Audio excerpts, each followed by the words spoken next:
Hausa na rediyon kasar Sin ke wa mai sauraro barka da warhaka a cikin shirinmu na Mulika Brazil. Samir Alhassan tare da ma'ada muke farin cikin kasancewa da ku a yau. Malam Mamma, daukacin wasannin da zagaye da biyu na wannan gasa da cin kofin duniya da Brazil ke daukar bakunci ya kammala. A wasannin jiya Argentina ta samu nasara akan Switzerland da ci 1-0 bayan an kammala wasa can da ras. Wato an shiga zagaye kenan na ƙarin lokaci. Haka abin ya kasance tsakanin Belgium da USA, inda Belgium ta samu nasara kan kasar Amurka da ci 2-1. Ita ma dai sai da aka yi ruwa rana. Wato tsallakawa zagayen ƙarin lokaci ya nuna wani abu guda ɗaya, cewa duka kasashen nan da suka kai wannan rukuni ba fa da wasa suke ba, kowa ya fito domin ya ɗauki wannan nasara. Ya kakalli wannan nasara da ita Argentina ta samu kan kasar Switzerland da kuma yadda Belgium ta doke USA da ci biyu. Wato Malam Saminu, za a iya cewa dai a game da ita wannan gasa ta ce kofin duniya ta Brazil, wato za a iya cewa aski ya kusa zuwa da haka, to a kusa shiga ana kan hanyar kammala ta nan da dai sati ɗaya za a shiga. To a gaskiya idan ka duba ita wannan gasa da aka kara tsakanin Argentina da wato wace kasar Switzerland haka to za ka ganin cewa gaskiya ba a yi tsammanin ko Argentina za ta ci wannan wasa ba. Ganin yadda wanke hula ya kusa gaskiya sosai, ganin yadda gaskiya ba a yi tsammanin ba za su ci wahala gaban wannan cin da, amma sai gashi sai da an kai su sai da an ka kara lokaci haka da kyar dai wato shi Messi ya samu kwallon ya zura ma abokin shi can ya kai karaga haka, wannan ya nuna cewa gaskiya da sun dan kara da za su yi cin komai na iya faruwa.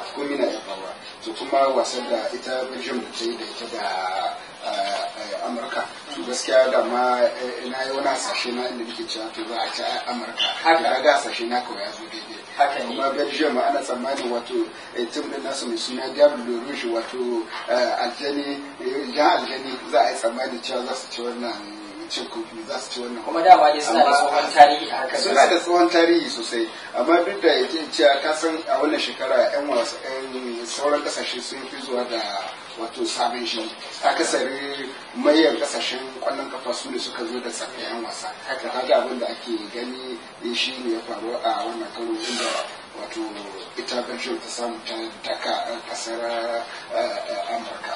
To shi kenan Malam Mamman, gobe babu wasa, amma akwai wasa na ranar Juma'a wanda shine za a fara buga wasannin dab da na kusan na karshe, inda Brazil za ta kara da Colombia, a kuma wasa tsakanin Jamus da Faransa, sai kuma ranar Asabar da Netherlands da Costa Rica za su fafata da juna, a kuma wasa tsakanin Argentina da Belgium, waɗanda daga nan ne kuma za a tinkari wasan karshe.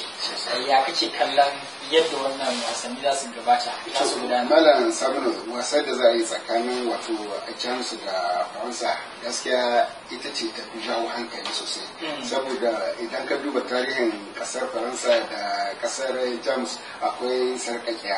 To a game da wasan kwallon kafa ma haka ne abu yake.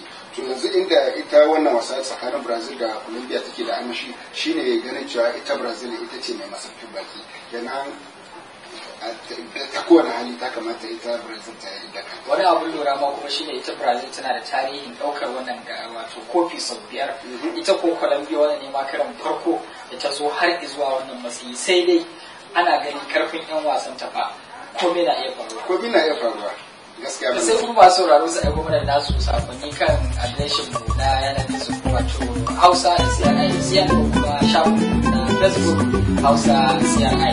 Da fatan masu sauraro su kasance har zuwa ƙarshen wannan gasa ta cikin shirin na Mulika Brazil.